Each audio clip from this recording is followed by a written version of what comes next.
បងប្អូនផ្សាររាត្រីដែលនៅជាប់ភ្នំសំពៅឥឡូវនេះគេរុះរើអស់ហើយតើបងប្អូននិយាយទៅគេរៀបចំថ្មីមកស្អាតហ្មងដល់ពេលអញ្ចឹងទៅភ្ញៀវទេសចរបងប្អូនគាត់ទៅកាន់តែច្រើនដោយសារតែតាក់ទាញមានរៀបចំសួនរៀបចំអីសាមីអញ្ចឹងណាអ្វីដែលសំខាន់បើយើងទៅប៉ះរដូវកាលនេះទៀតដល់បងប្អូនអើយផ្កាកងោកក៏ក្រហមស្អាតស្មៅក៏ខៀវលូតលាស់មកល្អអញ្ចឹងហើយធ្វើឲ្យភ្នំសំពៅទាំងមូលគឺថាស្រស់ស្រាយមែនទេនិយាយទៅបងប្អូនពីមុនមានតែព្រះពុទ្ធរូបដែលចម្លាក់នៅលើថ្មយើងគិតថាស្រស់ស្អាតហើយចុះតម្រាំឥឡូវគេរៀបចំសួនឡើងស្អាតបងប្អូនប៉ុន្តែអ្វីដែលសម្បូរគឺសម្បូរស្វាណាបើសិនជាបងប្អូនទៅប្រយ័ត្នផងព្រោះស្វាអស់ហ្នឹងវាក៏អាចនឹងតាក់ទាញហើយវាក៏អាចនឹងរពឹសដែរបងប្អូនដោយសារតែគ្នាជាសត្វអញ្ចឹងណាអ្វីដែលសំខាន់ប្លែកភ្នែកជាងគេគឺខ្ញុំគិតថាអូពីមុនគេមានរោងលក់នៅកន្លែងមួយជួរហ្នឹងបងប្អូនមួយជួរដែលខ្ញុំដើរហ្នឹងតែឥឡូវគេរុះរើចេញអស់ហើយគេរៀបរបៀបនេះនិយាយទៅរៀបរបៀបហ្នឹងក៏ល្អមួយយ៉ាងដែរបងប្អូនដោយសារតែមើលទៅគឺមានរបៀបរៀបរយហើយរៀបនៅជាប់លបងវត្តទៀតដល់ពេលអញ្ចឹងប្លែកភ្នែកមានអារម្មណ៍ថាស្រឡះភ្នែកល្អប៉ុន្តែដឹងថាពេលដែលគេរៀបចំហើយគេដាក់ឲ្យអ្នកលក់ទៅលក់ដូរនៅណាវិញអញ្ចឹងណាបងប្អូនហើយនៅពេលដែលយើងដើរមកដល់ខាងនេះដំបូងបងប្អូននិយាយពីថាប្លែកហ្មងដោយសារតែខ្ញុំធ្លាប់តែមកភ្នំសំពៅក្នុងរូបរាងធម្មតាអត់ដែលមកប៉ះពេលគេរៀបចំសួនហើយរបៀបនេះតែដល់ពេលបានមកដល់លើកនេះអូយប្លែកភ្នែកខ្លាំងមែនទេហើយអ្វីដែលរត់តែពិសេសបងប្អូនថ្ងៃនេះខ្ញុំមកថតនៅខាងភ្នំសំពៅបានជួបនឹងបងប្រុសបូភត្រាដែលគាត់កំពុងតែមកថតនៅខាង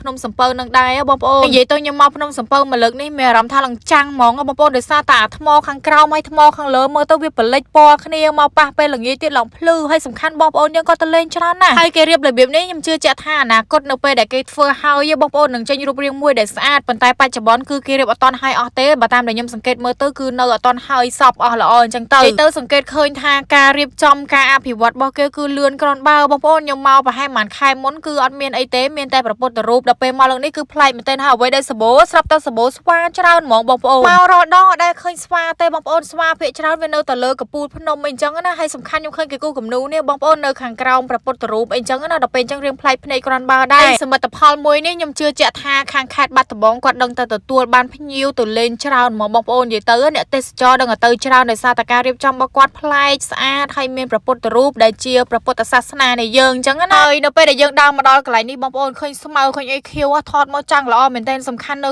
ជើងភ្នំសំពៅគឺថាសម្បូរទៅដោយផ្កាកងោកដល់ពេលអញ្ចឹងហើយអាផ្កាកងោកហ្នឹងមើលពីចម្ងាយបងប្អូនតាក់ទាញខ្លាំងណាស់បើសិនជាគេមានដ្រូនហើយគេប្រហោះមកពីចម្ងាយគឺថាចាំងស្អាតហ្មងហើយសម្រាប់ផ្ទាំងដែលគេរៀបបងប្អូនពីបន្តិចទៅបន្តិចហ្នឹងគឺថាតាក់ទាញភ្នែករបស់យើងខ្លាំងមែនទែនហ្មងព្រោះដោយសារតែមនុស្សសម័យឥឡូវចូលចិត្តថតរូបចូលចិត្ត selfie អីចឹងទៅនៅពេលដែលមានផ្ទាំងបន្តិចចឹងគាត់សប្បាយក្នុងការថតរូបបងប្អូនដូចខ្ញុំចូលចិត្តថតវីដេអូគឺឃើញរបៀបចឹងដឹងថាថតយកហ្មងនិយាយទៅនៅពេលដែលមកឃើញរបៀបនេះខ្ញុំរងចាំមើលថាតើថ្ងៃដែលគេរៀបចំហើយស្អាតប៉ុណ្ណាបងប្អូនដោយសារតែនេះគេអត់រៀបចំហើយទេយើងឃើញពីភាពស្រស់ស្អាតប៉ុណ្ណឹងហើយទម្រាំតែគេរៀបចំហើយដឹងតែស្អាតខ្លាំងហ្មងបងប្អូនសម័យមើលមានភ្ញៀវបរទេសមកច្រើនហើយមានសត្វស្វាមានអីមើលទៅបងប្អូនមនុស្សប្រព្រឹត្តរបៀបហ្នឹងគឺថាល្អមើលខ្លាំងមែនទែនហ្មងខ្ញុំជឿជាក់ថាតំបន់ទេសចរភ្នំសំពៅមួយនេះមិនមែនល្អសម្រាប់តែខេត្តបាត់ដំបងទេគឺល្អសម្រាប់ទូទាំងប្រទេសកម្ពុជារបស់យើងមកបងប្អូនឃើញភ្ញៀវបរទេសគាត់មកលេងច្រើនណាស់មិនថាកន្លែងឈរចាំមើលបជាវឬមួយក៏កន្លែងញ៉ាំអីទេគឺពួកគាត់មកច្រើននិយាយទៅជួយប្រជាជននៅម្ដុំនោះបានច្រើនហ្មង